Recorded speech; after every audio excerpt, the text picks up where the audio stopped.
الرحمن الرحیم۔ السلام علیکم۔ پچھلے پارٹ 39 میں ہم نے سنا تھا ایران کا بدلہ امریکہ پر والا خواب۔ اب آگے آج میں آپ کو 4 خواب سنانے والا ہوں۔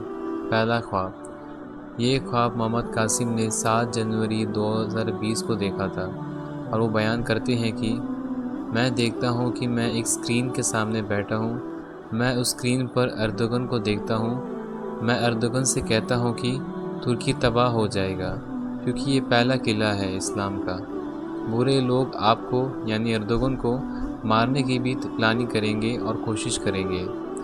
میں یہ بھی کہتا ہوں کہ ترکی کے گرنے بعد وہ بری لوگ سعودی عربیہ کو بھی تباہ کر دیں گے۔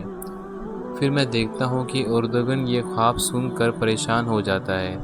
پھر وہ ترکی اپنی حفاظت اور اپنی سیفٹی کے لیے پلانز بنانا شروع کر دیتا ہے، اور یہ خواب ختم ہو جاتا ہے۔ اب دوسرا خواب، محمد قاسم کہتے ہیں کہ اس نے یہ خواب 19 مئی 2021 کو دیکھا تھا، اور وہ بیان کرتے ہیں کہ اس خواب میں اللہ کی آواز سنتا ہوں۔ اللہ فرماتے ہیں، قاسم میرا یہ پیغام مسلمانوں تک پہنچا دو۔ اللہ جو رب العزت ہے اس سے میں بات کرنا شروع کرتے ہیں اور میں ڈر جاتا ہوں۔ اے مسلمانوں، تمہاری غیرت کہاں ہے؟ تمہاری آبادی 1.5 ملین سے بھی زیادہ ہے، لیکن اسے اسرائیل کو تباہ کرنا تو دور کی بات ہے، تم اسے اسرائیل کو سیز فائر پر بھی راضی نہ کر سکے۔ اب تیسرا خواب، اس خواب میں اللہ تبارک و تعالیٰ اپنے عرش پر بلند تھے، اور اللہ تبارک و تعالیٰ مسلمانوں کو پاکستان کے بارے میں تعلیم دے رہے تھے۔ اللہ نے پاکستانیوں کو سمجھانے کے لیے سب کچھ کیا، لیکن وہ بالکل نہ سمجھ سکے۔ پھر اللہ تبارک و تعالیٰ عرب کی سمندر کی طرف متوجہ ہوتے ہیں اور پاکستانیوں سے فرماتے ہیں کہ تم ان لوگوں میں سے نہیں ہو جو سمجھتے ہیں۔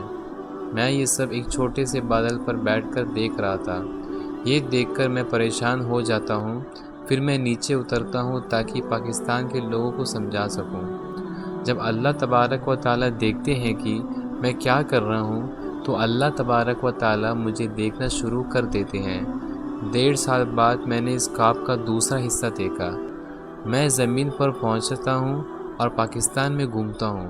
اللہ تبارک و تعالیٰ میرے ارد گرد ایک حفاظتی حد بنا دیتے ہیں تاکہ مجھے کوئی نقصان نہ پہنچا سکے۔ پھر میں اللہ تبارک و تعالیٰ سے دعا کرتا ہوں، اے اللہ، پاکستان اور اس کے لوگوں پر اپنی رحمت نازل فرما۔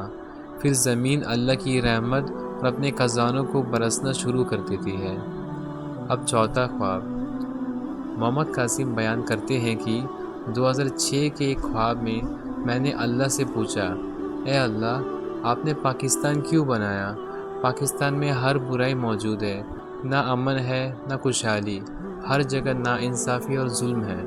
پھر اللہ نے مجھے بتایا، قاسم 1400 سال پہلے جب خاتم النبیین محمد صلی اللہ علیہ وسلم اس دنیا میں تھے تو وہ اکثر مجھ سے دعا کیا کرتے تھے کہ اے اللہ، قیامت کے قریب ایک ایسا ملک پیدا فرما جس کا نام لا الہ الا اللہ ہو، اور جب پوری دنیا میں اسلام کمزور ہو جائے تو اسے اس ملک سے دوبارہ پوری دنیا میں اٹھا دے۔